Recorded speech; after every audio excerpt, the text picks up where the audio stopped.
masih ada kelompok-kelompok gitu ya yang seolah-olah gitu mereka antara nilai-nilai keagamaan dengan nilai-nilai kebangsaan itu masih dikotak-kotakan, masih dipisah-pisah gitu. Sehingga yang terjadi kalau bicara di dalam kehidupan realitanya gitu, kita masih selalu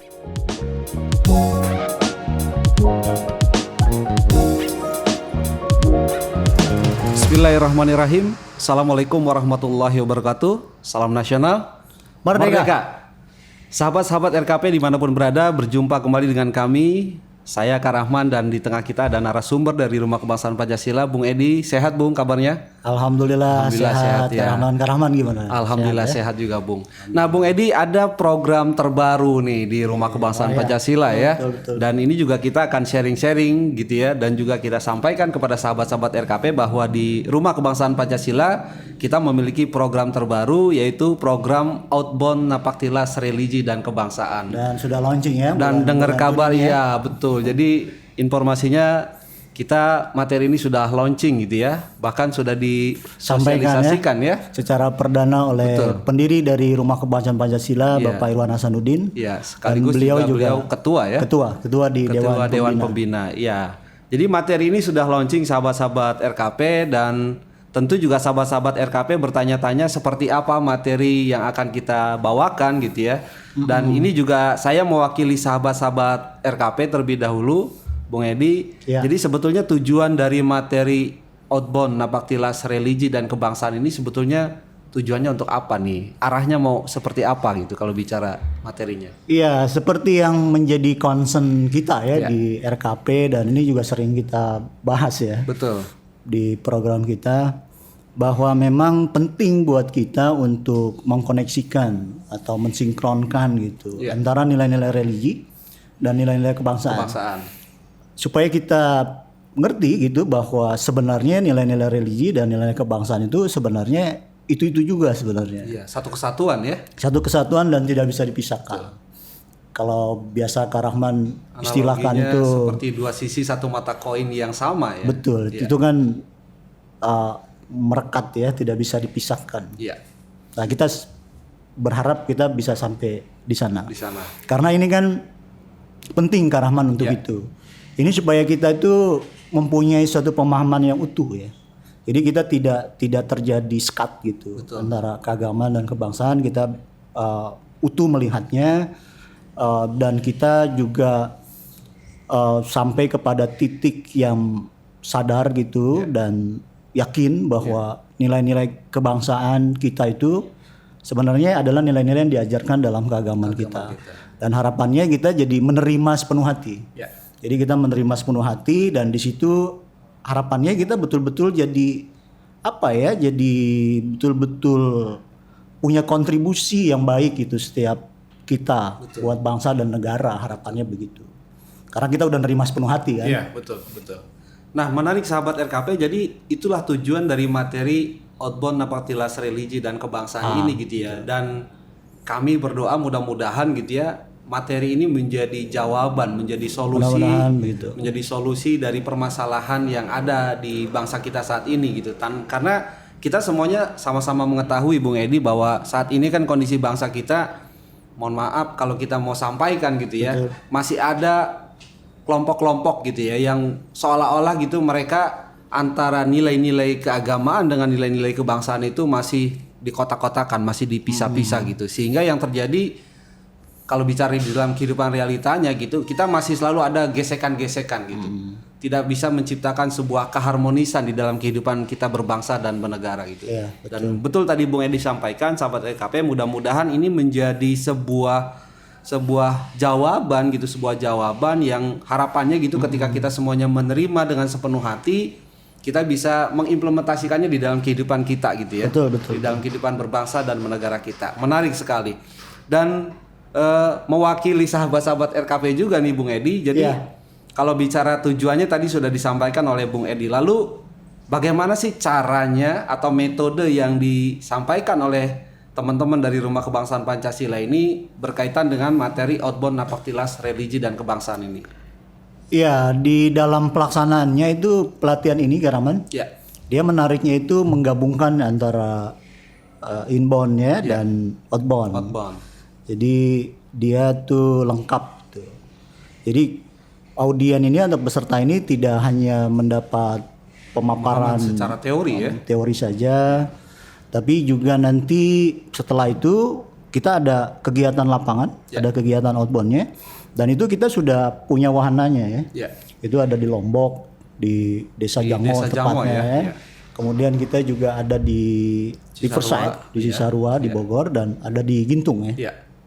Jadi kita sudah ada wahananya, dan sebenarnya juga bisa dilakukan di tempat peserta masing-masing sih, bisa di tempat peserta masing-masing, atau di tempat-tempat yang ada wahana manasik haji, itu juga bisa dilakukan di sana.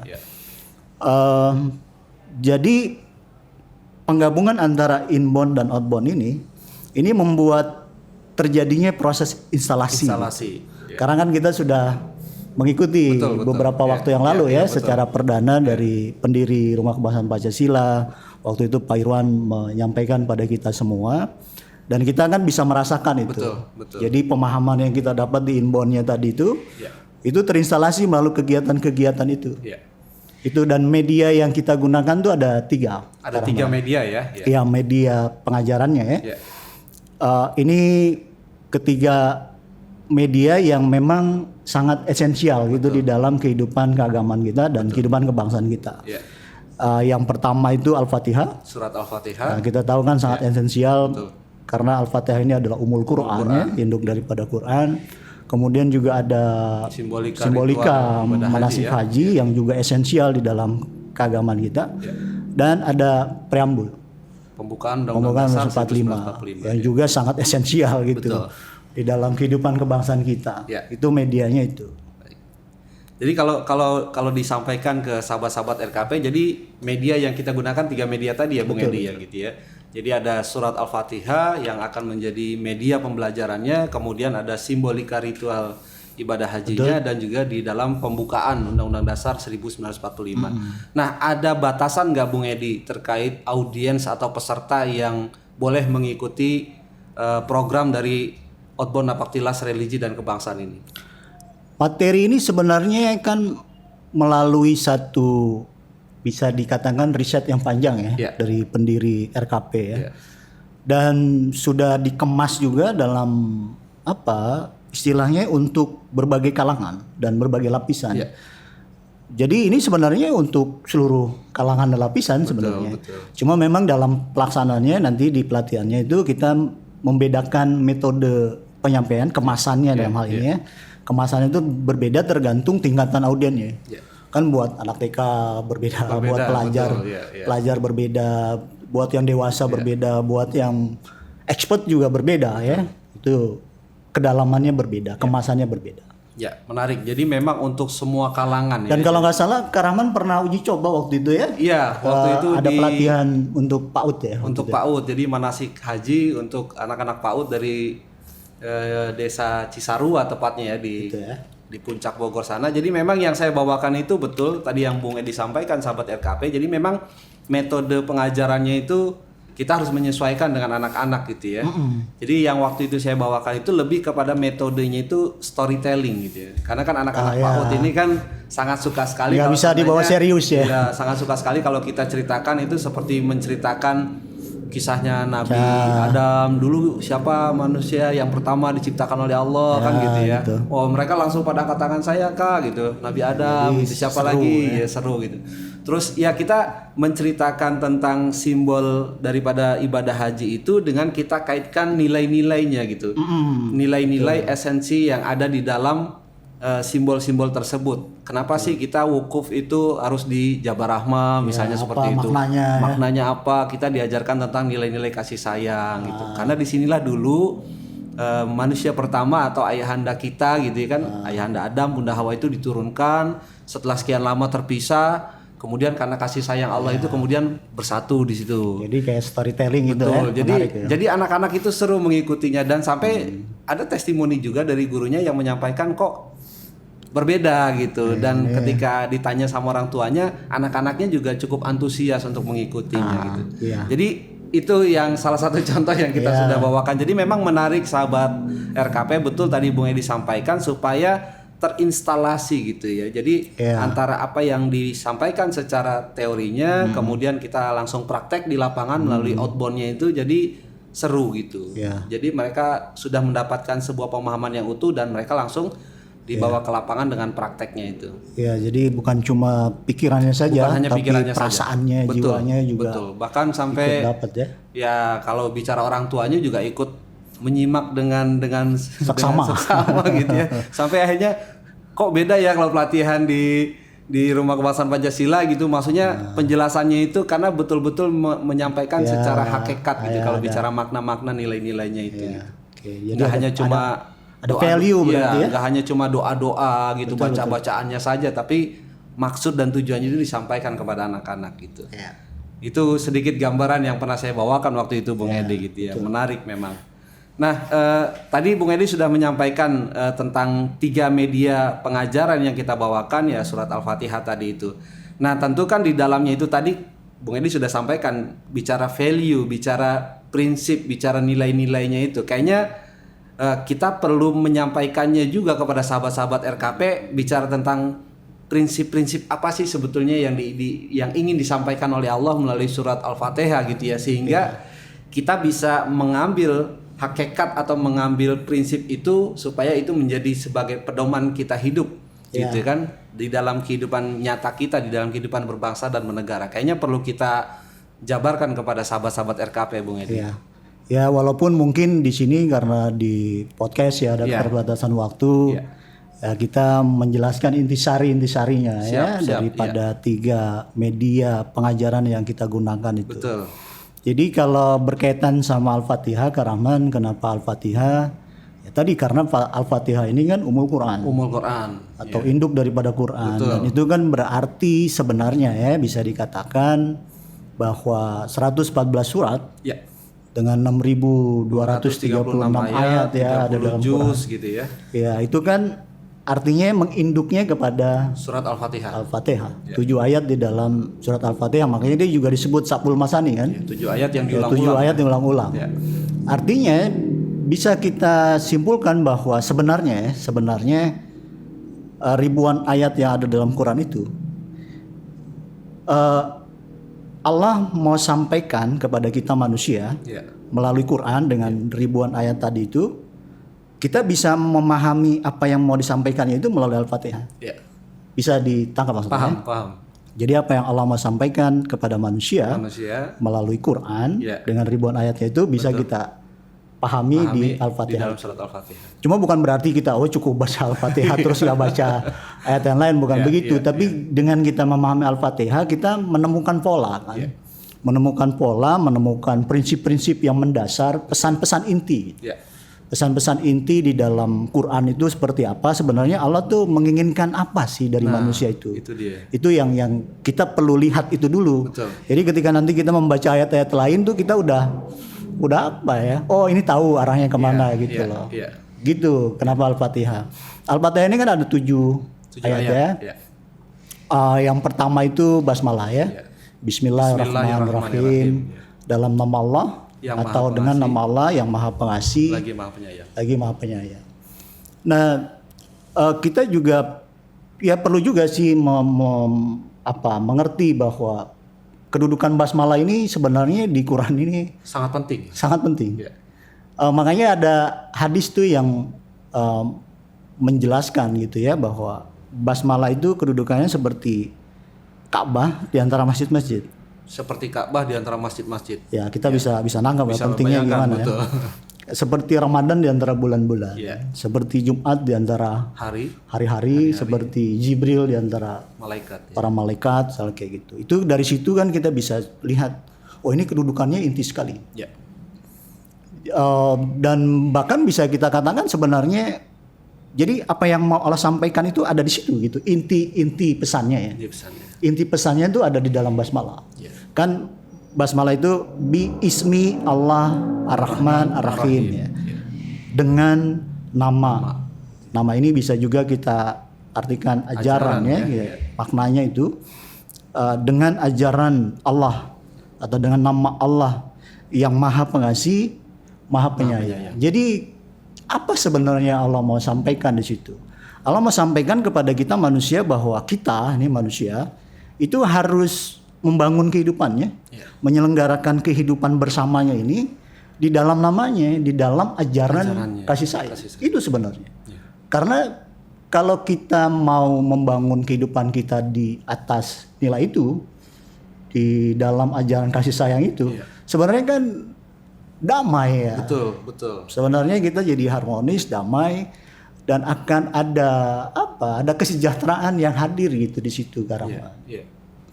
Nah, karena itulah itu kan inti pesannya begitu. Nah, itu diperkuat gitu dengan tiga argumentasi yang ada di ayat kedua, ayat ketiga, dan ayat keempat.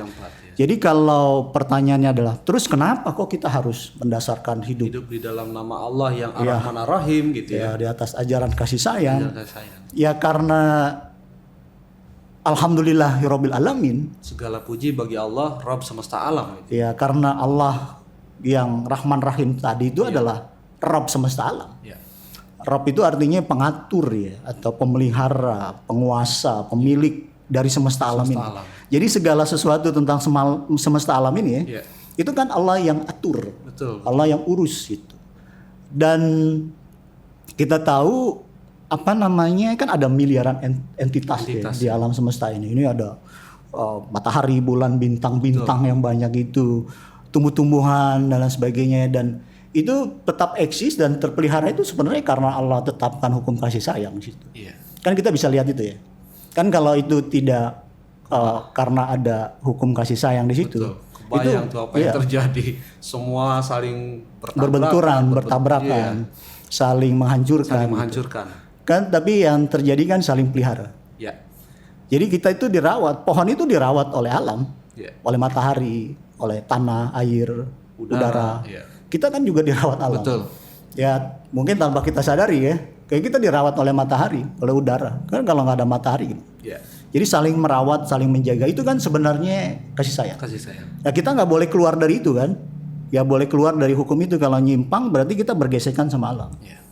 Dan Allah yang Rabbul Alamin tadi itu, pengatur semesta alam itu segala puji baginya. Segala pujinya baginya itu berarti gimana tuh Karahman? Berarti bisa kita artikan Allah itu maha sempurna. Allah maha segala-galanya, Allah maha suci. Allah juga tidak memiliki cacat. Jadi luar biasa. Jadi kalau kita bicara segala puji bagi Allah, ya Allah itu udah maha sempurna. Nggak perlu diragukan lagi. Nggak perlu diragukan lagi sahabat RKP ya. Jadi ketika Allah meminta kita atau memerintahkan kita hidup di dalam namanya, di dalam ajaran kasih sayang, ya terus kita mau apalagi yang kita ragukan? Toh dia adalah Rabb semesta alam, pengatur semesta alam, dan dia itu segala puji. Jadi tidak ada cacat bagi Allah, tidak ada, pokoknya dia maha sempurna gitu. Jadi apalagi yang kita ragukan dari situ? Makanya ditegaskan oleh ayat ketiga ya. Ar-Rahman Ar-Rahim, maha pengasih, maha penyayang. Jadi jangan ragu, Allah itu memang betul-betul maha pengasih, maha penyayang, dan itu bukan ilusi. Bukan cuma slogan Allah itu Ar-Rahman Rahim, tapi beneran memang Allah Ar-Rahman Rahim. Itu realitas gitu, realitas. Kan kalau kita lihat alam semesta ini kan sebenarnya konsepnya konsep berkelimpahan. Jadi Allah tuh sudah menyediakan segala sesuatu. Buat manusia, bagaimana enggak Rahman Rahimnya Allah. Ya, istilahnya itu bumi ini tuh berkelimpahan. Ya kita bisa tanam di tanah yang ada itu buah-buahan segala macam itu yang banyak ya. Terus kita tahu di laut itu makanan ikan ya. Tiap hari diambil berton-ton, bahkan mungkin berjuta-juta ton ya diambil, kan nggak ada habis-habisnya. Betul. Terus juga ya perhiasan buat kesenangan manusia ya, emas, perak, permata, mutiara dan sebagainya. Dan lain sebagainya itu cukup itu untuk membuat manusia itu hidup bahagia, hidup sejahtera. Jadi kalau misalnya pertanyaannya, kalau ada kemiskinan misalnya, ada kelaparan gitu ya, ada penderitaan, ada kesengsaraan di atas bumi ini, itu sebenarnya kan bukan karena Allah nggak Rahman Rahim. Tapi karena apa itu berarti? Karena manusianya yang tidak hidup di dalam ajaran yang Ar-Rahman Ar-Rahim tadi itu ya. Jadi karena itu gitu kan, bukan Allahnya Rahman Rahim, cuma kita itu harus hidup di dalam namanya. Iya, betul. Untuk itu menjadi terwujud gitu, supaya supaya Allah itu menjadi Tuhan yang hadir ya. Iya. Hadir artinya menjadi hadir dalam kehidupan kita. Artinya Allah yang Maha Penolong, Maha Pengasih, Maha Penyayang, Maha Adil, Iya. Maha dan lain sebagainya itu ya, Maha Suci dan sebagainya itu. Itu betul-betul menjadi kenyataan. Iya. Itu hanya bisa terjadi kalau kita mewujudkan kehidupan yang berlandaskan kepada ajaran Allah, kasih sayang. Jadi yang miskin akan dipelihara, dilindungi, yang lemah akan dilindungi, yang terjolimi akan mendapat keadilan, yang lapar akan ditolong. Gitu. Jadi akan ada kehidupan yang seperti itu. Kan makanya juga di ayat 4 itu juga ditegaskan kembali kan, Malik Yaumiddin, yang artinya adalah yang menguasai hari pembalasan. Ya, menguasai hari pembalasan. Artinya ya sebenarnya manusia kan nggak bisa lari dari Allah. Jadi semua keputusan kita, semua perkara yang kita lakukan, semua perbuatan kita itu sebenarnya kembali lagi kepada kita, Kepada diri kita. kembali lagi kepada manusia. Ya bisa dikatakan Allah sih terserah. Iya, betul. Iya, sesama manusia. Mau mengikuti jalan Allah atau mau menyimpang dari jalan Allah, mau memenuhi kehendak Allah untuk hidup di atas ajaran kasih sayang, atau kita keluar dari itu. Tapi ingat kan, konsekuensinya pasti akan kembali ke manusia itu sendiri, kita gitu juga. ke kita juga. Kembali ke kita juga, dan kita nggak bisa menghindari itu. Iya, sepakat. Jadi kalau kita mau pilih kehidupan pola hidup yang jahat ya, saling takluk menaklukkan, saling mencurangi, saling mangsa memangsa, ya terima sendiri akibatnya. Toh itu kan sudah menjadi bukti sejarah. Betul. Ya, perang dunia satu, kedua gitu ya. Dan udah berapa perang gitu yang membuat dunia ini masuk ke dalam kesensaraan. Nah itu kan menjadi satu pengetahuan mendasar tentang apa itu Karaman berarti. Kita harus mendasari hidup kita sesuai dengan ajaran Allah. Yang Maha Pengasih lagi Maha Penyayang tadi. Jadi kalau kita paham itu kan berarti kita udah kenal Allah. Betul. Jadi tahu Allah itu apa yang diinginkannya, terus seperti apa sifat Allah itu. Jadi kita udah mendapat pengenalan mendasar tentang Allah itu siapa dan bagaimana Allah itu. Nah kalau udah begitu sebenarnya buat orang-orang yang berakal ya, cuma satu pilihannya kan.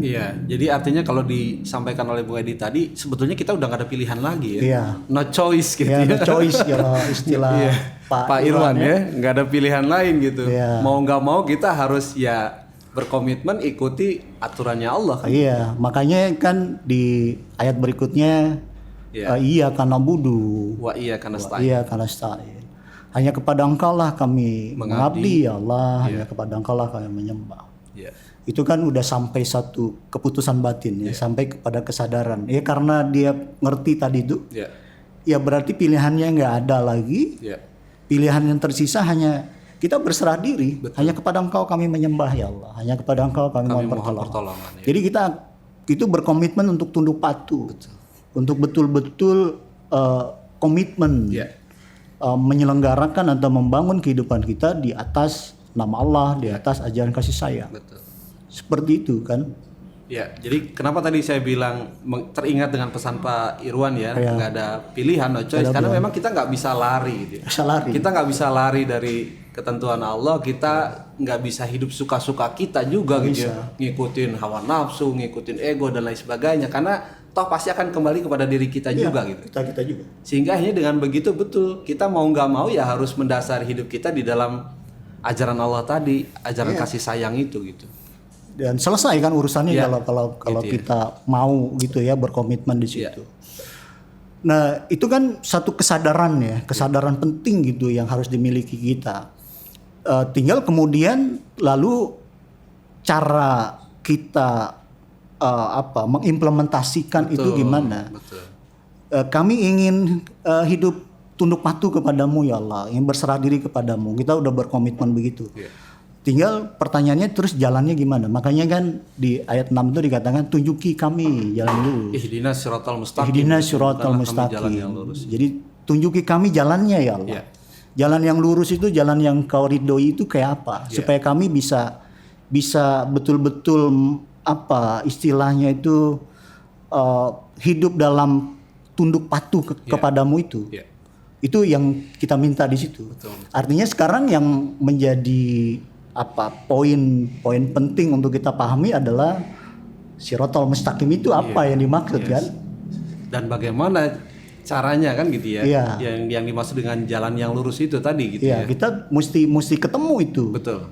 Dan itu kan doa yang kita minta Iya. setiap hari di dalam Tiap sholat kita ya. sholat gitu ya, kita selalu membaca surat Al-Fatihah, betul. Iya, itu berarti harus kita temukan karena itu poin pentingnya di dalam Al-Fatihah itu. Iya. Dan Allah sebenarnya sudah kasih clue kan pada kita. Clue-nya ada di Ayat ke-7 ayat ya. 7. Ya, siratal ladzina an'amta alaihim ghairil maghdubi alaihim waladdallin. Iya, yaitu jalannya orang-orang yang kau beri nikmat. Ya, Bukan jalan orang-orang yang dimurkai dan bukan pula jalan mereka yang orang-orang yang sesat. Ya. Itu clue-nya begitu. Jadi kayak semacam didefinisikan, dikasih clue oleh Allah. Ya. Jadi yang tentang siratal mustaqim, jalan lurus itu, kita harus cari itu. Ya. Carinya gimana? Ya kita berarti harus merujuk kepada jalannya orang beri nikmat. Sepakat. Jalannya para nabi. Ya, para nabi, para sidikin, para syuhada dan solihin gitu ya. Ya, jalannya para nabi dan orang-orang suci itu tadi ya. Kita harus merujuk ke situ. Jadi kita harus ngelihat itu. Jadi apa sih sebenarnya apa sistem hidup ya atau tatanan hidup yang diajarkan gitu, yang dicontohkan oleh para nabi kepada kita. Jangan kita ngikutin jalan orang-orang dimurkai, orang-orang yang Mengikuti hawa nafsu ya. mengikuti hawa nafsu, mengingkari fitrahnya itu, mengingkari kodratnya untuk hidup di dalam nama Allah, di dalam kasih sayang itu. Dan juga jangan ngikut-ikutan orang yang nggak ngerti, yang hidup tuh cuma ya udah sekedar hidup tapi tidak mendasarkan hidup pada keluhuran, ya, kepada nilai. Jangan yang begitu, tapi jalan orang yang diberi nikmat tadi. Nah berarti kan sekarang tinggal kita menemukan itu. Nah itu dia Bung. Jadi ini langsung apa namanya tergambar sama saya gitu ya. Artinya kan clue-nya sudah disampaikan tuh tadi. Kita ingin menempuh jalan yang lurus, jalan yang dicontohkan oleh orang-orang yang sudah dianugerahi nikmat gitu. Iya, jalan para nabi ya. Jalannya para nabi. Nah makanya ini menyambung di pertanyaan saya berikutnya adalah lalu kenapa kemudian kita mengambil simbolika ritual ibadah haji? Iya, itulah kenapa kemudian selain Al-Fatihah ada simbolika ibadah haji. Sebenarnya ini simbolika ritual ibadah haji ini ya. Ini cara kita memahami Al-Fatihah dengan lebih dalam. Oke. Jadi dalam simbolika ibadah haji ini kita bisa melihat tafsir mendalam tentang surat Al-Fatihah. Dan kita tahu juga sebenarnya ritual ibadah haji kan ini nafaktilas para nabi ya. Karena kan kita tahu dari mulai wukuf di Arafah, kisahnya Nabi Adam itu gitu kan, ya, peninggalannya Nabi Adam. Itu kan petunjuk pertama untuk manusia. Ketika Nabi Adam diturunkan ke bumi ya. Berpuluh-puluh tahun akhirnya ketemu pada Arafah. Itu kan tanda pertama. Dari zaman Adam terus kemudian berlanjut ke zaman Nabi Ibrahim ya, itu ada berbagai kisah di situ. Sampai dengan kemudian ke zaman Nabi Muhammad ya. Itu kayak nafaktilas para nabi kan. Artinya ada jejak. Ada pelajaran di situ, ada petunjuk di situ. Kan tadi jalan lurus itu kan kita harus merujuk kepada jalannya para nabi. Artinya kita harus lihat jejaknya para nabi kan, harus menapaktilasi para nabi dan makanya ritual ibadah haji ini menjadi satu media yang penting gitu untuk menapaktilasi itu. Dan juga selain itu Kak Rahman, ini karena apa kalau kita melihat di Quran ya, itu Baitullah itu disebut sebagai rumah mula-mula. Rumah ini berarti bicara tatanan kan, tatanan sosial ya, tatanan hidup bersama kan. Artinya sebenarnya Baitullah ini kan prototype ya. Satu sampling gitu, satu contoh yang sudah sejak mula-mula Allah bunyi ayatnya itu sesungguhnya rumah mula-mula yang didirikan untuk manusia adalah Baitullah yang ada di Makkah atau di Mekah sana. Padanya terdapat petunjuk bagi semesta alam. Atau hudalil alamin gitu kalau di Arabnya ya. Iya. Jadi dia adalah rumah mula-mula dan di situ dikatakan ada petunjuk bagi semesta alam. Oke. Nah tadi kan kalau di Al-Fatihah kita ngomongin petunjuk ya. Ihdinas siratal mustaqim ya, Iya. tunjukilah kami ke jalan yang lurus gitu ya. Inilah petunjuk bagi semesta alam itu. Jawabannya di situ. Dan kan kalau kita lihat predikat petunjuk bagi semesta alam, ada predikat petunjuk yang lebih tinggi lagi dari itu. Ini udah petunjuk yang bagi semesta alam. Semesta alam nggak ada, Bung. Bukan petunjuk bagi kaum ini, bukan petunjuk bagi suku ini, bukan bagi bangsa ini, tapi bagi semesta alam. Iya. Jadi predikatnya itu tinggi sekali. Berarti kan ada sesuatu. Iya.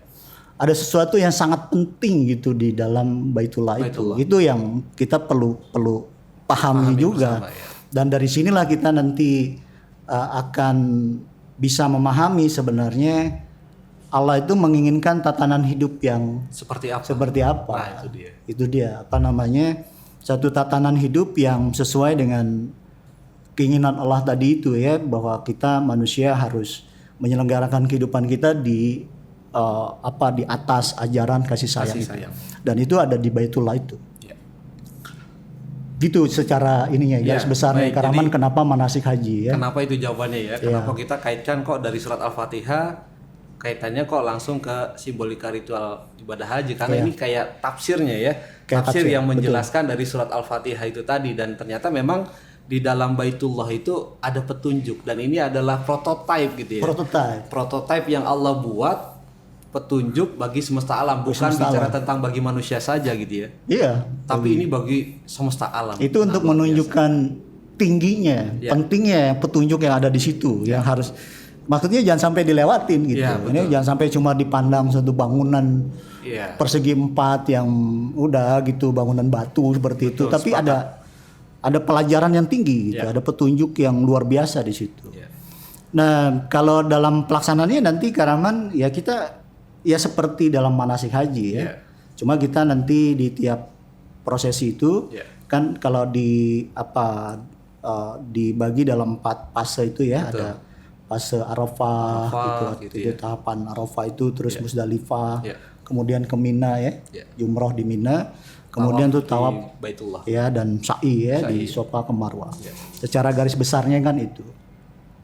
Nah kalau kita lihat wukuf di Arafah yang adalah tanda dari zaman Nabi Adam ya. Ini petunjuk pertama sebenarnya. Tanda pertama untuk umat manusia kan ada di situ. Karena itu dari sejak pertama kali manusia turun ke bumi itu Allah letakkan tanda itu di situ. Nah, Arafah ini kan sendiri berarti mengenal ya. Arafah secara arti adalah mengenal. Jadi tujuan wukuf di Arafah itu untuk mengenal. Nah, prosesinya kita wukuf itu berdiam diri. Kan berdiam diri, kita melakukan kontemplasi, kita merenung di situ untuk mengenal berarti. Jadi merenungnya itu untuk mengenal. Bukan merenung sembarang merenung ya. Bukan merenungin utang gitu dan lain sebagainya. Bukan ngalor ngidul gitu, enggak. Tapi untuk mengenal. Pertanyaan untuk mengenal apa? Nah, itu dia, Bu. Nah, kira-kira untuk mengenal apa? Jadi karena kalau kita kembali ke masalah tadi ya, bahwa ini adalah petunjuk gitu ya. Petunjuk yang ditinggalkan oleh Allah ketika Nabi Adam diturunkan dari surga. Karena Nabi Adam ini kan melakukan kesalahan gitu ya. Kemudian diturunkan dari surga sehingga terpisah sekian lama, kemudian karena kasih sayang Allah itulah berpuluh-puluh tahun mereka, Nabi Adam dan Bunda Hawa ini terpisah, mereka saling mencari gitu kan, karena lagi-lagi kasih sayang Allah akhirnya mereka dipertemukan sehingga Bukit Jabal Rahmah itu menjadi sebuah tanda gitu, tanda kasih sayang Allah. Iya, betul. Jadi kalau pertanyaannya Bung Edi tadi lempar ke saya, jadi mengenal siapa? Ya tentu mengenal kasih sayang. Mengenal ajaran Allah tadi. Kasih sayang tadi. Betul. Jadi untuk merenungi itu kan, supaya kita paham esensi kasih sayang. Makanya Bukit Jabal Rahmah ini ada di tengahnya Arafah. Tengah padang Arafah tadi itu ya. Tengah Arafah itu, dan di situ ada tugu yang diletakkan, itu tugu kasih sayang itu. Jadi kesanalah pengenalan kita. Kita mengenal Allah dan mengenal kita, diri kita ya, siapa Allah dan siapa kita. yang kita akan menemukan bahwa esensinya Allah itu adalah kasih sayang. Kasih sayang. Rahman Rahim tadi itu. Ya. Waktu Allah itu ya Rahman Rahim. Ya. Dan itu juga kan fitrah kita. Betul. Jadi manusia itu fitrahnya kasih sayang itu. Nah itu sampai kita tuh dapat itu gitu loh. Itu kesuksesan di Arafah itu begitu. Ya. Jadi kalau kita oh iya ini kasih sayang ini. Ya. Kasih sayang ini esensinya, ini fitrah kita. Betul. Ini dia yang Allah inginkan. Inilah inti dari ajaran Allah itu.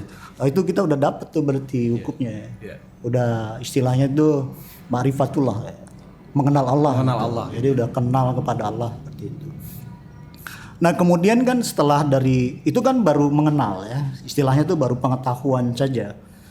Cuma dia kan harus berlanjut ke Musdalifah. Jadi harus pengetahuan kita itu harus diproses menjadi kesadaran gitu. Yang Musdalifah itu sendiri artinya adalah kesadaran. Ya, artinya gimana? Sekarang kita udah ngerti, sekarang jadi sadar. Harus sadar. Ngerti terus jadi sadar. Ya. Pengetahuan yang kita bawa dari Arafah diproses itu kan kita mabit di sana, bermalam di sana. Bermalam di Musdalifah itu untuk memproses tadi itu, kita mengkaji apa sampai kita betul-betul oh iya sadar gitu, bukan cuma di pikiran tapi juga di hati. Ada kesadaran itu. Cuma ketika kita misalnya melakukan satu proses untuk meyakini itu menjadi kesadaran, kan juga tidak semudah itu. Betul. Itu pasti ada tabrakan juga karena manusia ini kan ya punya hawa nafsu. Manusia ini punya ego gitu ya. Ada negativitas gitu di dalam diri manusia. Ya itulah kenapa kita melakukan persiapan itu. Persiapan untuk kita ambil kerikil di situ. Ya. Jadi persiapan untuk melawan itu Karaman. Jadi melawan negatif sifat-sifat buruk lah ya ada diri kita. Jadi kita membawa kerikil dari Musdalifah, kita bertekad untuk betul-betul istilahnya membersihkan diri kita dari hal-hal yang gak fitrah. Dan kemudian bergerak menuju ke Mina ya. Ke Mina. Untuk mencapai cinta yang sejati. Karena Mina itu ada cinta sejati. Artinya kita betul-betul menjadi pribadi yang hidup dalam kasih sayang itu. Jadi udah betul-betul fitrah gitu. Karena fitrahnya itu. Ya caranya membersihkan, menyingkirkan karakter-karakter atau keburukan-keburukan ada di diri kita. Jadi makanya ada lempar jumroh kan. Itu kan simbol kita melawan setan. Melawan keburukan-keburukan diri kita supaya dia terusir dan akhirnya betul-betul menjadi kita bukan lagi kesadaran bahkan tapi menjadi karakter, menjadi kepribadian. Jadi itu teguh hati ya. Iya, teguh sudah hati. Keteguhan hati dan jadi akhirnya menjadi sebuah kekuatan keimanan atau keyakinan gitu ya. Jadi itu udah jadi keimanan.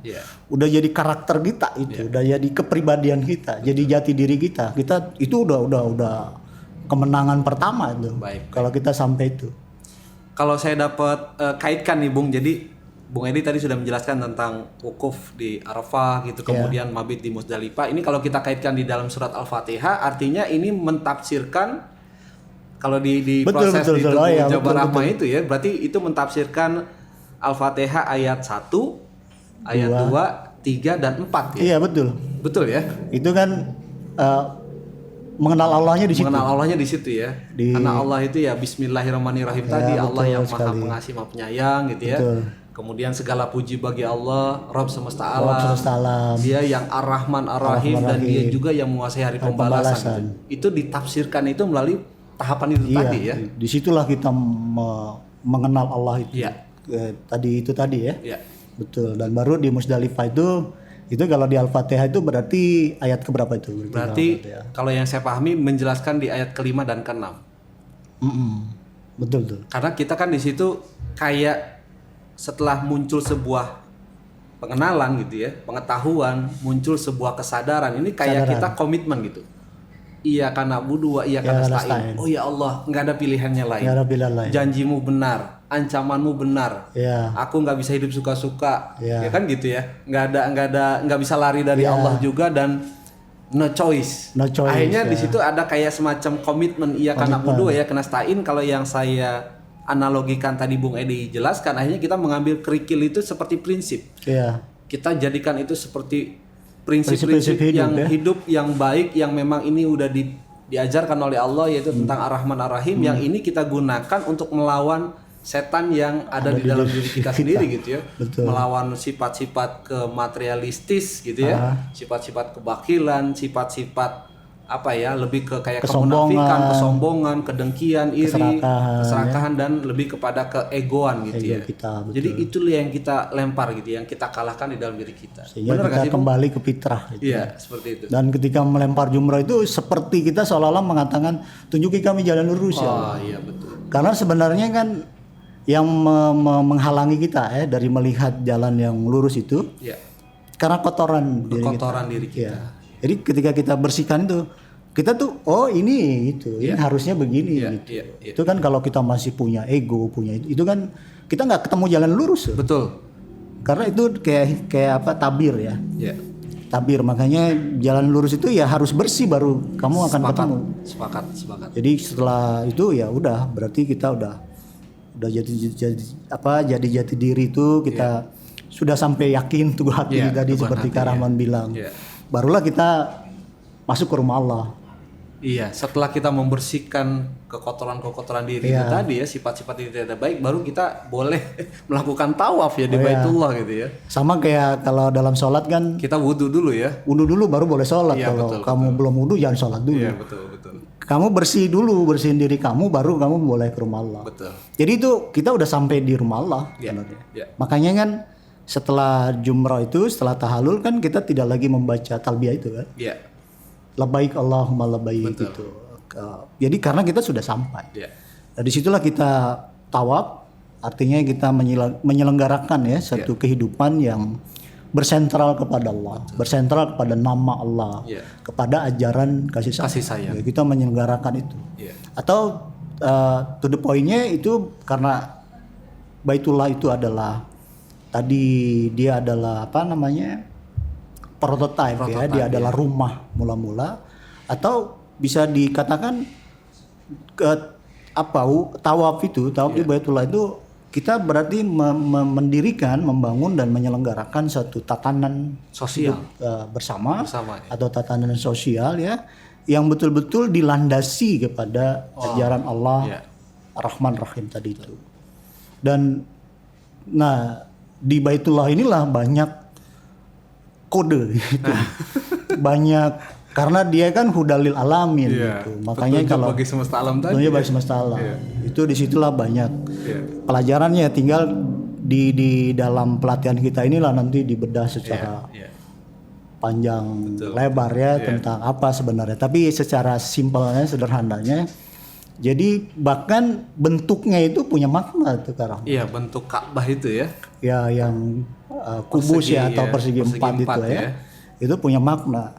Jadi apa makna bentuk persegi empat itu, kau bangunan persegi empat itu?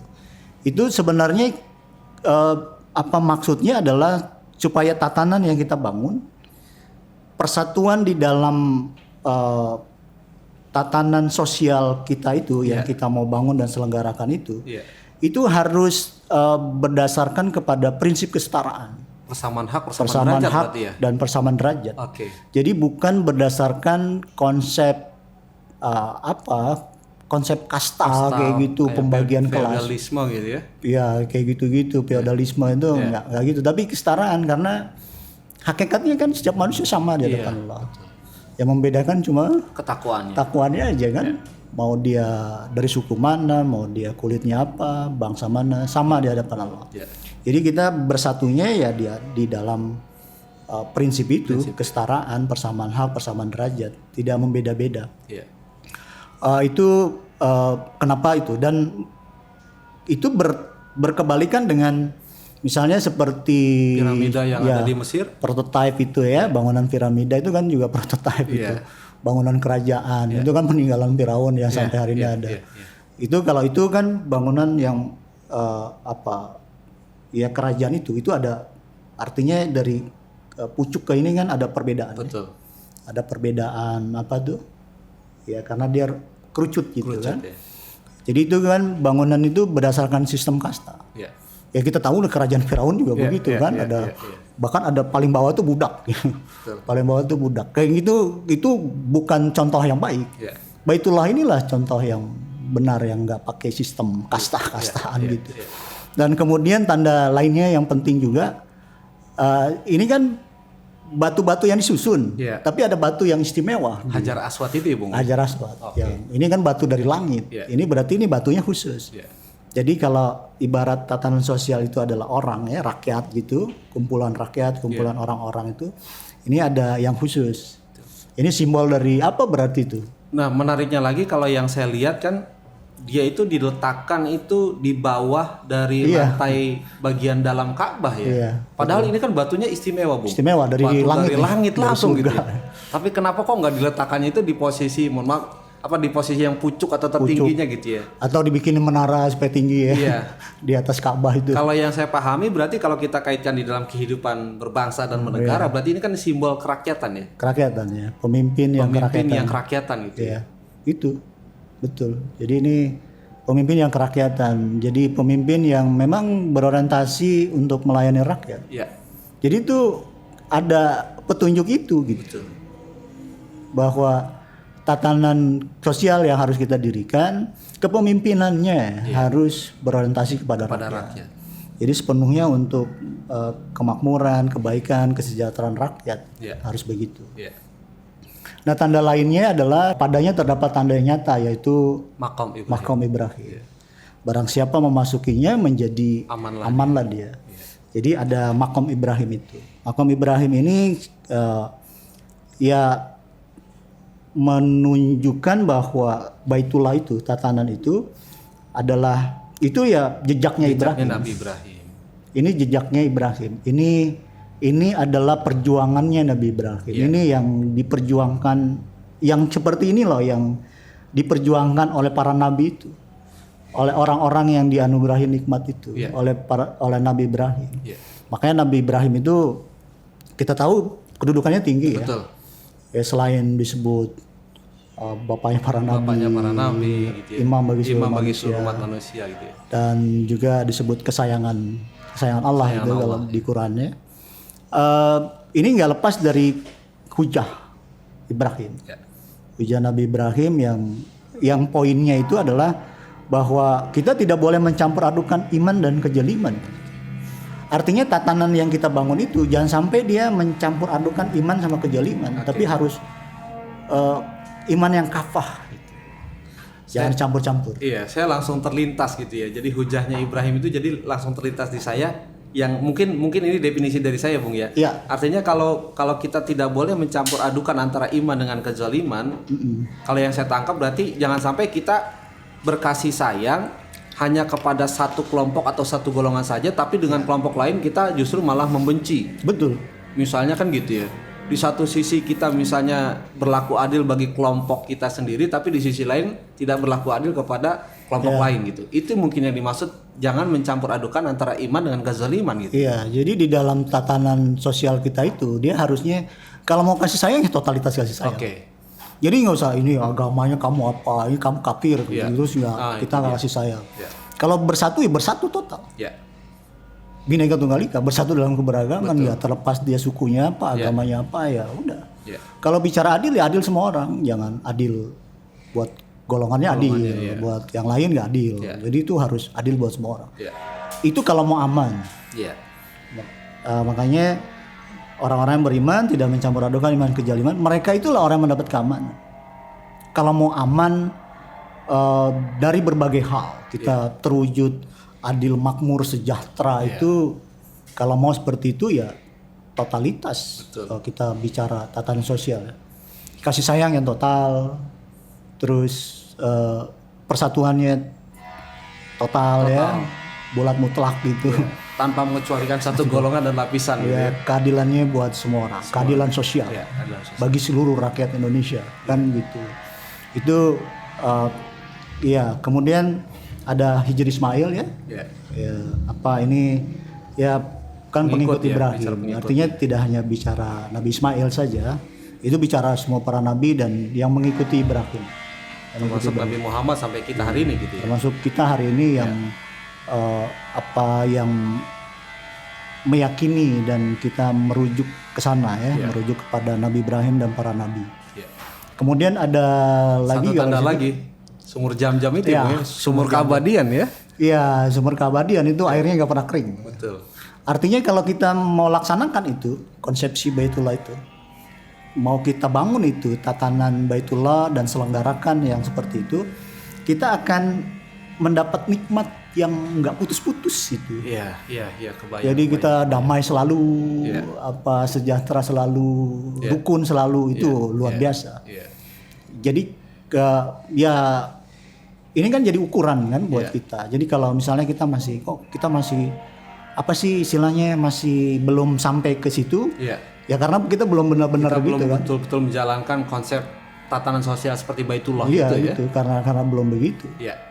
Iya, berarti itulah alasannya kenapa pada saat kita melaksanakan tawaf di Baitullah itu, Bung Edi, kita membaca tasbih, tahmid gitu ya, takbir dan tahlil ya. Benar. Subhanallah walhamdulillah wala ilaha illallah wallahu akbar la haula wala quwata illa billahil azim sampai di rukun yamani, kemudian kita membaca doa sapu jagat itu ya. Iya, betul. Rabbana atina fid dunya hasanah wa fil akhirati hasanah wa qina adzabannar gitu ya.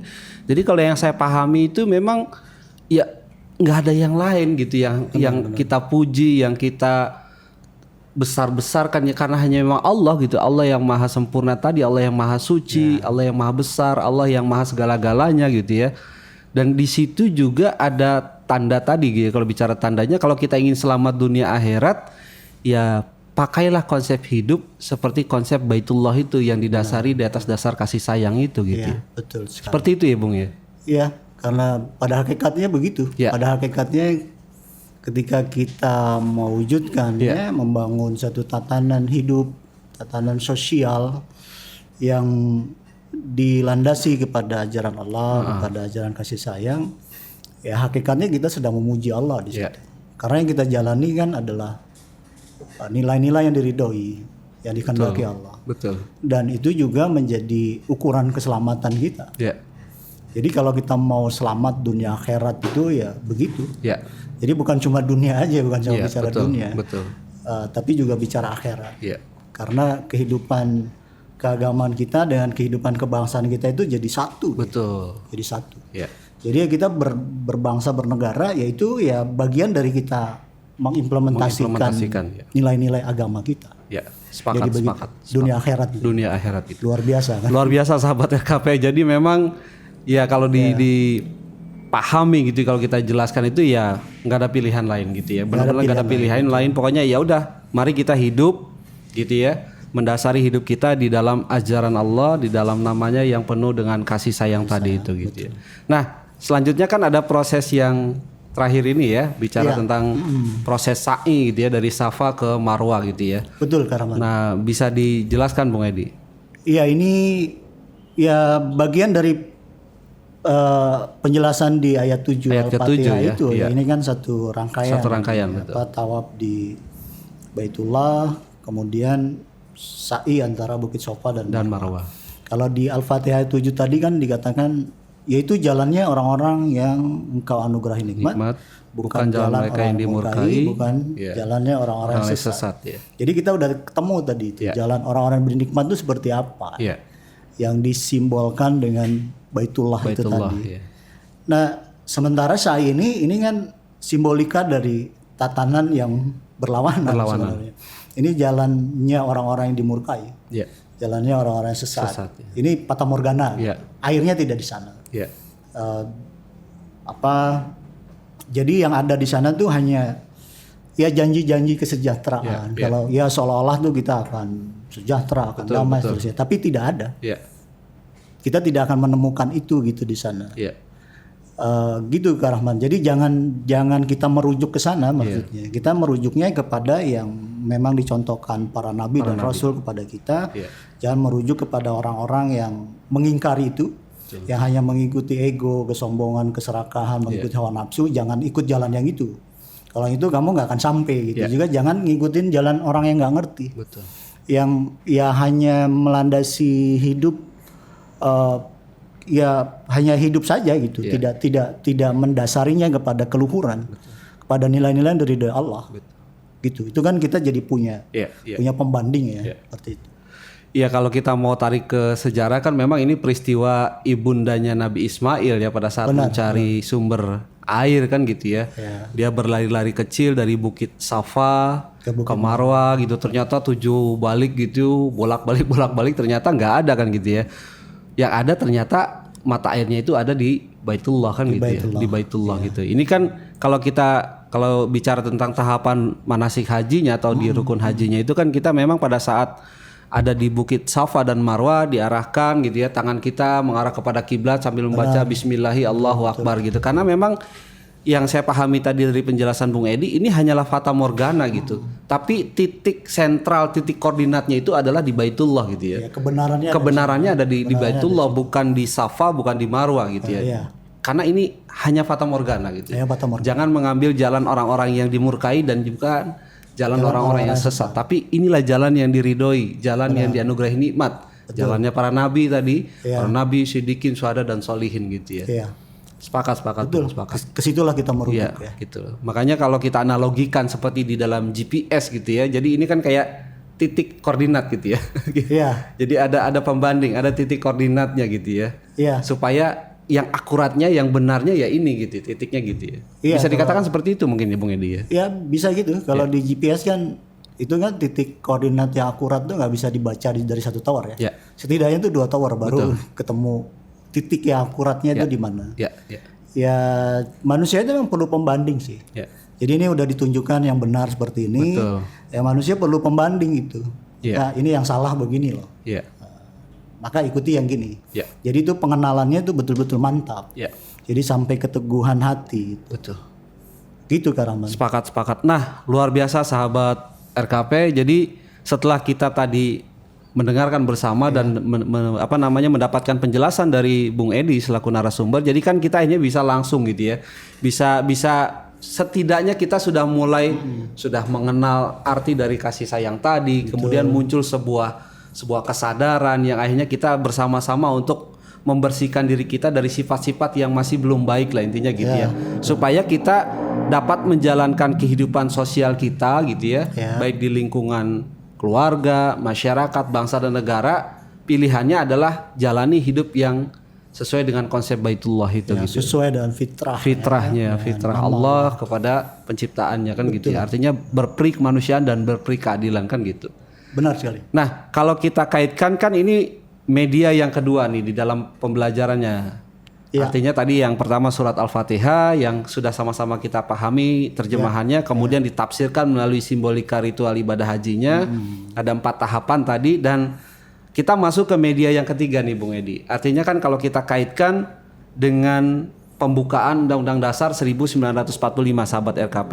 Dan ternyata dari buku atau dari sejarah yang pernah saya baca ternyata kan memang kalau kita mengacu kepada jalannya para nabi gitu yang orang-orang yang dianugerahi nikmat, ternyata Rasulullah itu sudah mencontohkan sebetulnya. Pastinya begitu. Rasulullah sudah mencontohkan sebuah konsep hidup gitu ya. Konsep hidup yang benar-benar diridhoi sama Allah, yang mengacu pada konsepnya Baitullah yang didasari dengan konsep hidup kasih sayang tadi itu. Betul ya Bung Edi? Iya, pastinya begitu sih. Pastinya sudah ada itu contohnya dari Rasulullah ya, dari Nabi Muhammad. Karena Nabi Muhammad ini kan berada di dalam di puncak estafeta kenabian. Nah, kita bisa melihatnya dari sana. Dan kita tahu kan Nabi Muhammad itu pernah membangun satu tatanan sosial yang bisa menjadi rujukan buat kita. Ya itu ketika Nabi Muhammad membangun tatanan Madinah. Negara Madinah. Yang mana itu mereka-mereka yang berbeda-beda suku di Madinah itu, berbeda-beda keyakinannya bahkan itu disatukan oleh Rasulullah, dipersaudarakan dalam satu ikatan yang kita kenal dengan Piagam Madinah dengan Piagam Madinah. Dan bahkan di Piagam Madinah itu di pasal pertama malah mereka itu disebut umat yang satu. Oleh Rasulullah. Itu disebut umat yang satu. Artinya ya itu kalau kita bicara tadi ke Baitullah tadi, kita nggak boleh mencampur adukan iman kejaliman. Ya. Artinya kalau mau ngomong persatuan ya persatuan yang totalitas. Ya. Gitu. Ya peduli dia apa sukunya apa, dia agamanya apa, ya kita harus bersatu karena Allah menginginkan itu. Iya. Karena manusia memang juga umat yang satu kan. Ya. Ya kita harus bersatu tanpa sekat-sekat perbedaan tadi kan. Artinya bersatu di sini bukan bersatu di dalam satu diseragamkan, tapi bersatu di dalam keberagaman gitu ya. Jadi bersatu dalam keberagaman. Ya, artinya kan kalau kita tarik di dalam semboyan hidup berbangsa dan bernegaranya kita ini kan kita mengacu kepada Bhinneka Tunggal Ika gitu ya. Betul. Walaupun kita berbeda-beda tetapi kita tetap satu gitu. Betul. Ya. Satu jua gitu ya. Itu seperti itu ya Bung ya. Seperti itu. Ya.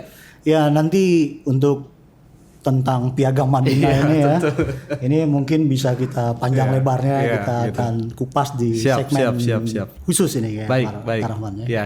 Bung Edi luar biasa. Jadi kan kalau kita mengacu kepada tadi kan Rasulullah sudah mencontohkan gitu ya. Betul. Sudah mencontohkan sebuah konsep gitu, sebuah konsep hidup gitu tatanan sosial yang pernah Rasulullah lakukan ketika Rasulullah membangun negara Madinah kan gitu ya. Dan kita semuanya udah pada memahami tentang itu. Nah kalau kita kaitkan hari ini dengan media kita yang ketiga gitu ya, media pengajaran kita yang ketiga kan berarti mengacu kepada pembukaan gitu, pembukaan preambul atau pembukaan Undang-Undang Dasar 1945. Nah seperti apa tuh penjelasannya Bung Edi? Iya, ini kan juga hal yang sangat esensial ya di kehidupan kebangsaan kita. Kita tahu preambul ini dia seperti rangkuman gitu, seperti sinopsis gitu ya, di mana di situ dimuat tentang rangkuman sejarah bangsa dari mulai mendapatkan prinsip kemerdekaan sampai kemudian akhirnya merdeka dan membangun negara kan begitu. Dan ini juga melalui preambul ini kan kita bisa memahami siapa bangsa Indonesia dan mau kemana bangsa Indonesia. Jadi jati diri bangsa Indonesia ini bisa kita disimpulkan ada di dalam preambul itu. Preambul ini. Dan kalau kita lihat secara mendalam, preambul ini sebenarnya juga terkandung nilai-nilai haji tadi. Dalam preambul itu. Jadi kalau kita lihat alinea per alinea itu ya, kalau di alinea pertama ini kan bicara tentang momen ketika bangsa Indonesia itu akhirnya sampai kepada satu pemahaman, sampai kepada satu pengenalan ya, tentang suatu prinsip yang kita kenal dengan prinsip kemerdekaan. Bahwa kemerdekaan itu ialah hak segala bangsa dan oleh sebab itu maka penjajahan di atas dunia harus dihapuskan karena tidak sesuai dengan pri kemanusiaan dan pri keadilan. Ya kita akhirnya sampai pada pengenalan itu. Dan ini kan sebenarnya prinsip kemerdekaan ini prinsip kasih sayang. Yang dilandasi pada pri kemanusiaan dan pri keadilan. Dilandasi pada fitrah penciptaan manusia. Dan memang kan sejatinya setiap manusia itu merdeka. Jadi nggak ada satu orang manusia pun yang boleh dijolimi, boleh dicurangi oleh orang lain.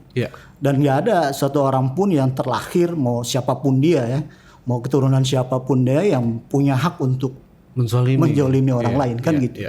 Jadi Tuhan menginginkan manusia itu untuk saling menghormati kemerdekaan kan begitu.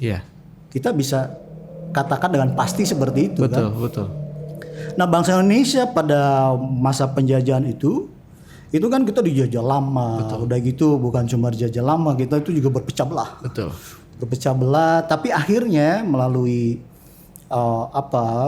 penjajahan yang panjang itu yang kita alami, penderitaan panjang kita alami, akhirnya kita sampai kepada situ tuh, sampai kepada prinsip kemerdekaan itu. Mengenal bahwa kemerdekaan ini hak segala bangsa. Oh berarti ini kita harus merdeka. Oh berarti kita juga harus bersatu. Dan kalau kita mau bersatu, oh berarti kita harus mengesampingkan perbedaan sempit ya. Ya kita nggak usah terjebak sama ego kesukuan, ego kelompok, gitu ya. Bahkan ego agama itu jangan sampai terjebak situ. Kita ini harus bersatu. Dan akhirnya itulah yang mengumpulkan kita kan.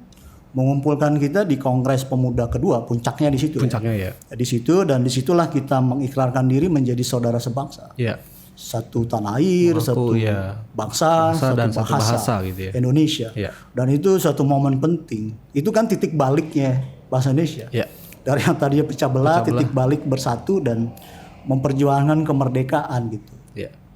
Artinya kita sampai di situ dan kita menyadari itu. Nah ini kan sama seperti kayak kalau kita gambarkan di prosesi haji tadi itu. Seperti kita berkumpul di Padang Arafah ya, mencapai pengenalan itu bahwa ya Allah menghendaki kita berkasih sayang kan kalau di Arafah itu. Betul. Karena itu adalah fitrah kita. Itu juga bahasa Indonesia itu sampai ke titik itu. Oke. Mengenali bahwa kemerdekaan itu adalah prinsip. Gitu. Adalah hak segala bangsa, hak setiap golongan, hak setiap individu. Itu yang membuat kita akhirnya bersatu. Iya, iya. Bersatu. Nah, kemudian itu setelah Kongres Pemuda kedua. Itu melahirkan Sumpah Pemuda, melahirkan identitas bendera merah putih di situ ya. Dan juga melahirkan cita-cita bersama kita, cita-cita perjuangan kita itu Indonesia Raya. Lagu Indonesia Raya itu dari situlah kemudian kesadaran itu, pemahaman itu disebarluaskan ke seluruh masyarakat Indonesia. Jadi itu kan lagu Indonesia Raya dicetak beribu-ribu, diajarkan, terus Sumpah Pemuda diperkenalkan, bendera merah putih itu diperkenalkan sebagai identitas bangsa.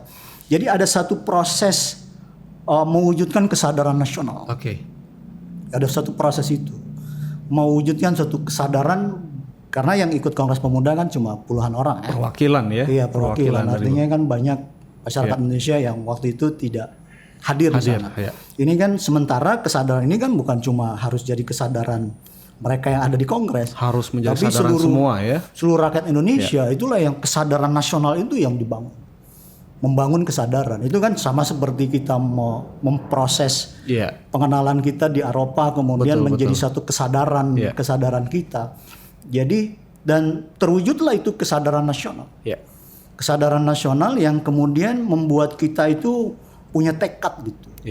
Punya tekad untuk wah ini kita harus berjuang bareng-bareng, pokoknya tidak ada pilihan, kita harus bersatu dan kita harus merdeka. Itu merdeka itu udah harga mati. Merdeka buat kita harga mati, maka merdeka atau mati gitu. Pilihannya cuma itu. Kalau istilah Bung Karno tuh nggak ada merdeka setengah merdeka. Nggak ada itu. Pokoknya kalau yang nggak merdeka ya mati. Kayak gitu. Jadi kita sampai ke titik itu. Dan situlah kita memperjuangkan itu sama seperti kalau di Musdalifah kita mengambil kerikil itu mengambil kan. kerikil gitu ya. Ini kalau mengumpulkan kerikil itu kayak kita mempersiapkan satu proses perjuangan.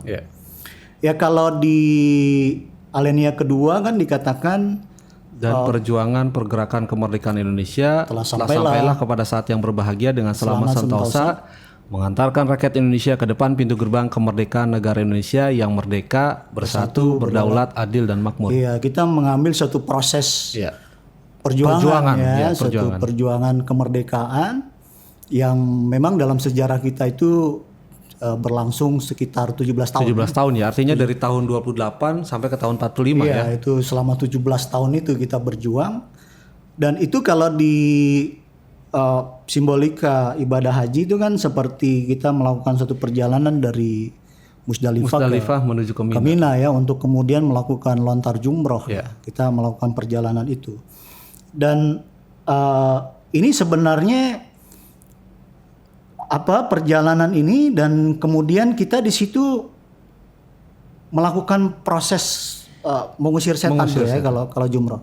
Jadi mengusir penjajah ya, perjuangan untuk mengusir penjajah. Dan perjuangan mengusir penjajah ini juga pada hakikatnya sebenarnya perjuangan mensucikan diri karena yang bikin kita dijajah lama itu kan kalau kita renungkan ya itu sebenarnya karena kita sendiri. Ya. Kok bisa 350 tahun gitu dijajah.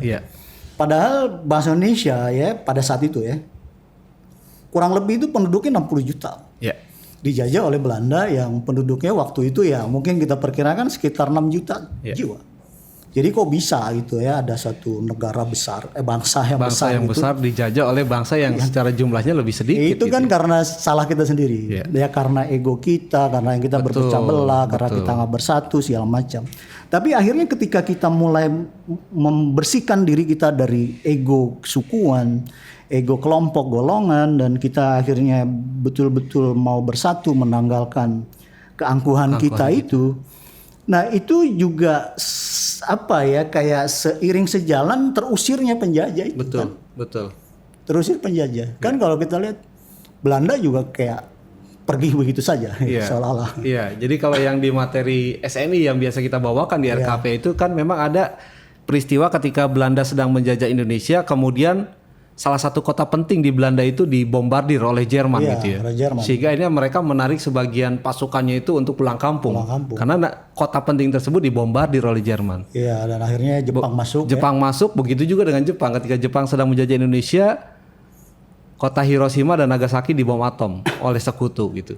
Itu mungkin kaitannya. Kayak karena kita sudah muncul sebuah kesadaran tadi akan kemerdekaan, kita udah membersihkan diri. Kayak seolah-olah seperti itu tadi Bung ya. Karena kita berada dalam kondisi yang sudah diridhoi gitu. Iya. Kalau tadinya Allah tuh nggak ridho kita merdeka, Betul, karena betul. kita ini bangsa pecah belah, Iya. ini bangsa pada ego apa, ya kesukuan apa, artinya nggak berkasih sayang Iya. gitu, nggak bersatu, nggak bersaudara, ya belum datang gitu. Makanya atas berkat rahmat Allah kan. Iya. Atas berkat rahmat Allah yang Maha Kuasa. Ya. Dan dengan didorong oleh keinginan luhur supaya berkehidupan kebangsaan yang bebas, maka rakyat Indonesia menyatakan dengan ini kemerdekaannya. Makanya begitu. Jadi atas berkat rahmat Allah. Iya. Jadi karena kita itu dirahmati Allah, Allah udah ridho ini. Bangsa Indonesia ini udah bersatu, dia udah berkasih sayang, udah bersaudara walaupun beda-beda. Tapi dia bisa menanggalkan keangkuhan, kesombongan. Kita itu udah bersih gitu jadinya. Iya. Maka diridhoi Allah kemerdekaan itu. Kita sudah bergerak gitu dengan dorongan yang luhur. Iya. Dengan dorongan ingin punya kehidupan yang bebas. Iya. Bersama-sama gitu ya, tanpa mengecualikan satu golongan dan lapisan pun. ya. Itu yang membuat kita dirahmati ya oleh Allah ya. Dan akhirnya merdekalah kita. Betul. Akhirnya kita menyatakan kemerdekaan. Kita itu sudah tahalul gitu jadinya ya, sudah mensampai kemerdekaan dan kita memproklamasikan kemerdekaan akhirnya 17 Agustus 1945 ya. ya setelah perjuangan 17 tahun itu ya. Iya. Yang kalau di haji tadi itu ya itu seperti melontar Melempar jumroh.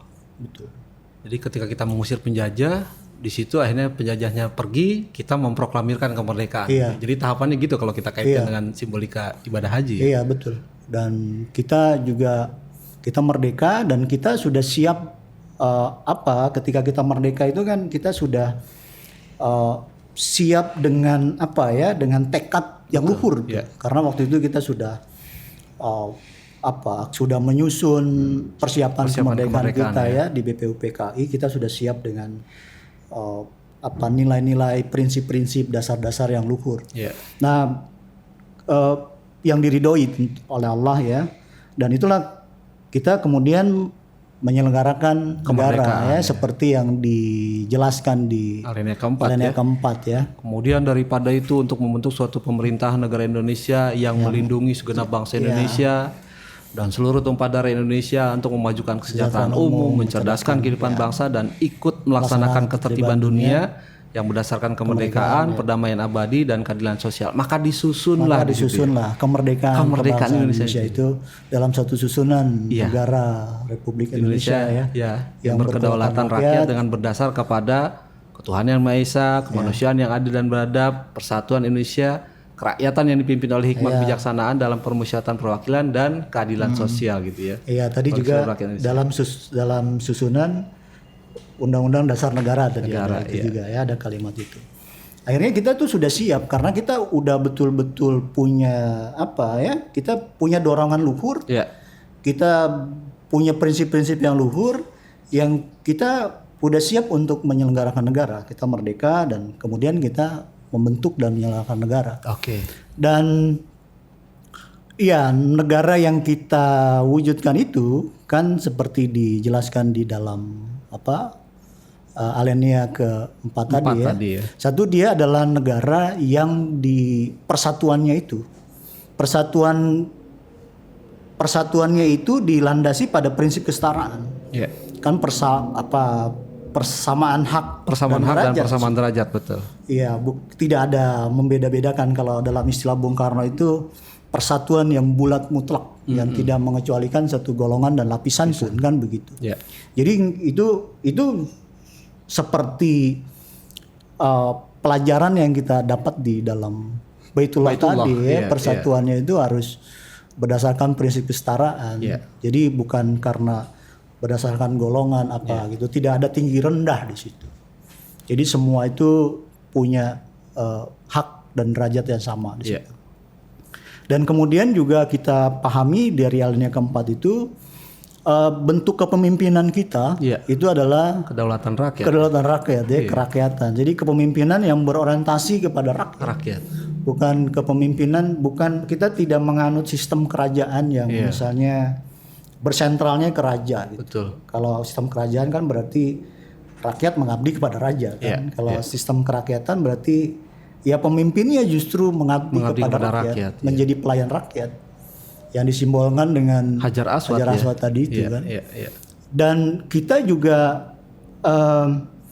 juga menganut prinsip-prinsip yang luar biasa yang seperti dijelaskan dalam Hujah Ibrahim. Ya. Artinya kalau kita bicara kasih sayang itu ya kasih sayang yang apa istilahnya itu tidak ada sekat-sekat Ya. kesukuan dan seterusnya. ya. Kasih sayang yang total. Ya kita bicara persatuan yang total. Persatuan dalam keberagaman apapun suku, ya. apapun apa istilahnya golongan, kelompok, agamanya ya kita bersatu dan bersaudara Ya. gitu. Ya. Kita berkasih sayang Betul. gitu. Jadi tanpa sekat-sekat itu. Kita bicara keadilan juga keadilan sosial. Iya. Bukan keadilan apa Adil hanya untuk kelompok sendiri, golongan sendiri gitu ya. Bukan begitu kan? Iya. Artinya jadi ya tidak mencampur adukan keluhuran atau tidak mencampur adukan keimanan Gimana kita dengan kezaliman tadi? dengan kejaliman, tidak mencampur adukan kasih sayang dan kebencian, Iya. mencampur adukan persatuan dengan perpecahan, Iya. mencampur adukan keadilan dengan kecurangan. Ya begitu. Iya. Jadi totalitas begitu. Luar biasa. Dan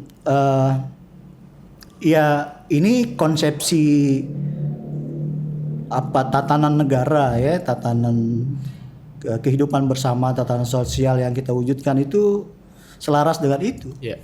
Cuma kan tinggal bagaimana kita betul-betul secara betul-betul berpegang kepada itu, nggak keluar dari itu karena aslinya memang begitu. Aslinya kita kan jangan sampai itu misalnya kita sudah punya Bhinneka Tunggal Ika tapi masih gitu. Kita udah punya Pancasila tapi kayak gimana gitu ya, nggak dilaksanakan. Kita sudah diwarisi ada konstitusi yang keren ya, Undang-Undang 45. Ya itu harus terimplementasikan, harus menjadi bentuk, harus diwujudkan gitu. Diwujudkan dalam satu tatanan yang real, yang realitas gitu, realitas sehingga betul-betul kebahagiaan itu bisa terwujud. Indonesia yang adil makmur itu bisa terwujud. menjadi kenyataan. Gitu sih Kak Rahman itu.